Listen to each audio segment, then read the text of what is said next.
So at this moment, I'll talk about what authoring Ubuntu is and also provide examples from the book that we recently published on Ubuntu. After that, I'll hand over to the authors who are here. As I said, I can see three, Professor Janestic, Wilson, Somuya, and Edward Muzondo. If others join, I'll also ask them to share their experience. So authoring Ubuntu, this has already been highlighted by Charlotte, that it's about writing using Ubuntu philosophy, writing from an Ubuntu philosophy standpoint, including or valuing African stories, experiences, but also languages and meanings.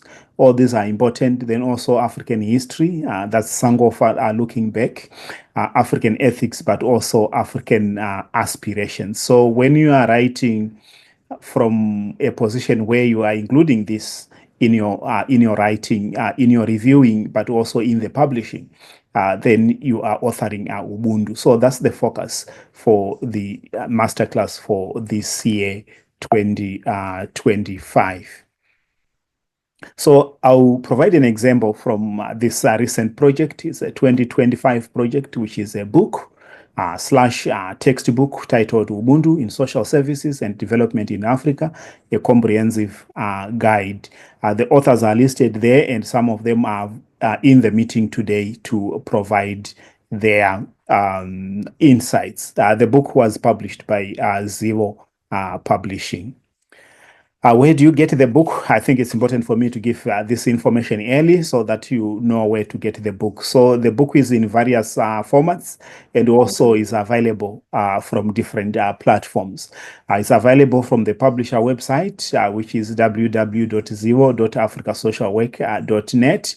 If you go on the website, you can search by title, by authors, but also by ISBN, which is indicated there. So you can purchase an ebook, each chapters, print, which is paperback or soft cover, but also a library package that contains all these.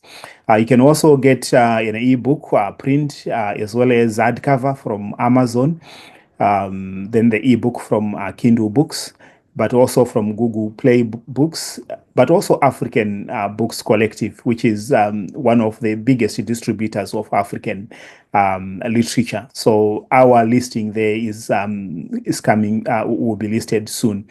Then if you are in Zimbabwe, in Harare, you can also get it from agents in Zimbabwe. So these are all the different sources that are available for you to get this book on Ubuntu. So important that as academics, when we are thinking about Ubuntu, we also use it in our everyday situations. This is an example of my profile. In my profile, this is my academic profile. I use Ubuntu. I've highlighted 3 instances where I've used Ubuntu just in the top part of my profile, the work that I do around Ubuntu. And I talk about it because it's a way of promoting Ubuntu, but also a way of constantly reminding myself to center my work around Ubuntu. So besides your academic profile, you can also include Ubuntu in your teaching philosophy, which is the way you look at teaching. So Ubuntu philosophy also provide guidance in terms of teaching and learning. So in your teaching direction, you have Ubuntu there. Then include Ubuntu in your research, include Ubuntu in your learning philosophy, then in your practice philosophy, but also Ubuntu in your online profiles. These are some of the suggestions that you also find in the last chapter of the book that I've just showed you. Important to include Ubuntu in codes of ethics, but also code of conduct. What I have here, also information that you find in the book that we recently published, is the Zimbabwe Code of Social Workers Ethics, and it includes Ubuntu quite strongly. That's for me is really important. Then including Ubuntu in research codes of ethics. The Africa Social Work Development Network Code of Ethics has got Ubuntu there strongly. But also important to include Ubuntu in programs, in course and module outlines, but also in assessments. And I've got some assessments that I got from the from the book here. These are just examples of assessments that you can give if you're a teacher, a lecturer, or a tutor. For example, ethically obtain a detailed lived experience of Ubuntu that has been shared by someone and draw a mind map or a framework of what Ubuntu means to the person. So this is a very good assessment. It's a high level assessment. It's not a low level assessment. It allows the student to learn from other people, but also to recreate that understanding using tools that are available online or even using pen and paper. Another one could be interview a person with lived experience of Ubuntu and relate to your own lived experience. This could apply to people who have got a different philosophy or who are coming from a different philosophical background. Then in research, it could be design a research proposal that utilizes Ubuntu research methodology to address a knowledge gap identified in the community. So each of the 10 chapters in the book has got examples of assessments, examples of research questions, but also examples of fieldwork tasks students of social services can use. Then I think this is chapter 6. It talks about the Ubuntu Bower that could be used in needs assessment and planning. So if you get access to this book, look for this diagram and how you can use the Ubuntu Bower for needs assessment and planning. This happens a lot in social work interventions. Needs assessment is an important aspect of social work, not only social work, but social services more broadly. Then important, you talked about Charlotte, you talked about decolonizing development, decolonizing social work, decolonizing social services. But it's important for us to realize that Ubuntu itself, it requires decolonization. It has to be decolonized. It has been written from a non-African perspective for several years. And what people do remember most about Ubuntu are those things that are less critical. People often forget that Ubuntu is about justice.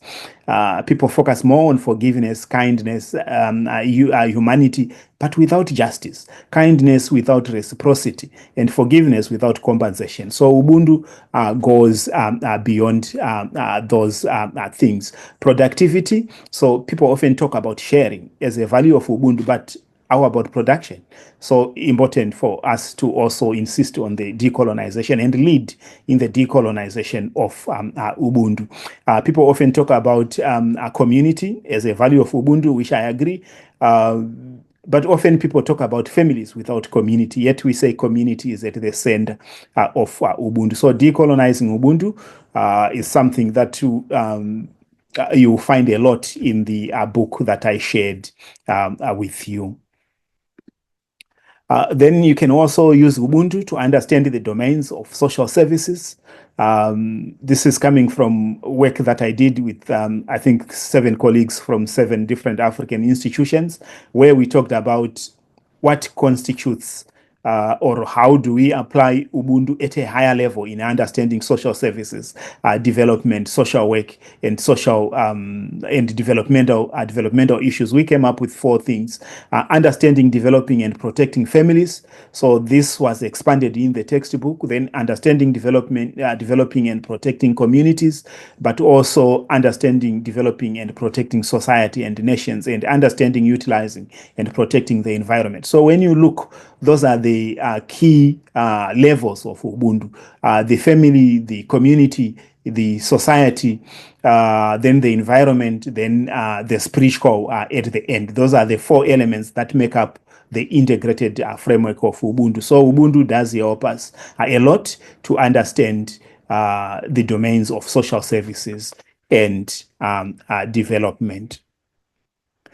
When it comes to the history of social services, history of social work, history of development in Africa, often these people are neglected. So Charlotte, you talked about the textbooks that we use, the knowledge that we use in social work.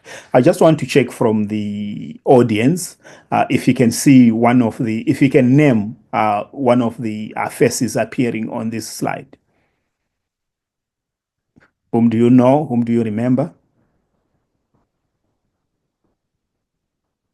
Can I hear from two people? Prudence, I see Winnie Madikizela Mandela. I hope that's her. Yes, in the middle, from South Africa. So those who know Winnie Mandela, they know that she was a social worker trained at the Off-Meyer School of Social Work in South Africa. Thank you for that. Can I have another person name? One other person there? Kenneth Kaunda Yes, from Zambia. Yes. Thank you very much for that. Another social worker from from Zambia. That's Kenneth Kaunda, known for writing about African humanism. I interrupted somebody who wanted to name someone. Please go ahead. Yes, I can see they. Yes, I'll give you a chance. You mentioned Joshua Ngomo. Yes, you can see this is earlier. You said Kaunda, that's Kaunda. Mandela, that's Winnie Mandela here. And this one, if you can see my mouse, that's Joshua Ngomo from Zimbabwe, another social worker trained at the Off-Meyer School of Social Work in South Africa. Please go ahead if you can name another person. I can see Regina Twala from the Kingdom of Eswatini. Yes. Thank you so much for that. Is this Regina? Yes. On top? Yeah, on top with a flag at the corner. Yes, the Nguni shield. Yes, that's Regina Twala, another social worker as well as social activist who worked in South Africa but also in Eswatini. Thanks so much for that. Anyone who can recognize another face before I move on? Grief, do you want to say? I want to say Mem Soza from Zimbabwe. Yes. Bottom left, that's my Musodzi from Zimbabwe. Not a trained social worker or social service worker, but instrumental in initiating social services in Harare. And this building that you see painted that looks like green at the bottom, it's called My Musodzi Hall. It's named after her. It still exists, and I was actually at this building a month ago doing some work there. So that's my source. Thanks for that. One last one before we move on. Okay, so the one. Yes, I can. Yeah, go ahead. Yeah, I can see there's also Mr. Jairus Jiri. Yes. That's Mr. Jairus Jiri. The two pictures are in the middle. The top, that's Jairus Jiri, not a trained social worker or a social service worker, but his work in disability it was recognized internationally, globally, and in Zimbabwe, where he has got more than 35 facilities so far that are providing education and development services. So that's Jairus Jiri. So there are two more people who are not named here. The first one with some beads is Charlotte Maseke from South Africa. She was a trained social worker, one of the first over 100 years ago in South Africa. She did a lot of work as well as advocacy for women, but also for political justice. The one bottom right with a yellowish background, that's Kuzwaya from Lesotho, but also worked in South Africa. And this was also an activist and a trained social service worker. So in social work books, you rarely find these people there. The history of social work, it usually does not even start here. It starts with colonization. Yet these people were involved in social services, were trained in social services well before that, and they kept doing that. But we often think that the history of social services should not include these people. But we are saying in the book that I talked about, you see these faces, you see their names, and you see their history. And I just put just a few. There are many others from all over Africa who have contributed to social services, and we don't have them in the history of social work and development in Africa. I'm going to play a short video, hopefully it plays.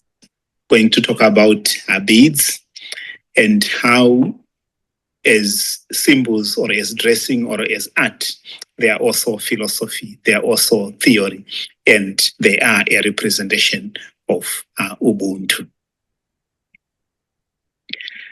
I'm showing two women from Kenya. The colors, the patterns, the positions, the sizes, as well as the styles of the beads, they have got meaning, although these meanings vary from place to place. Black, for example, represents people, it represents humanity, it represents families. The color orange represents community, it represents hospitality and generosity. The color green represents land.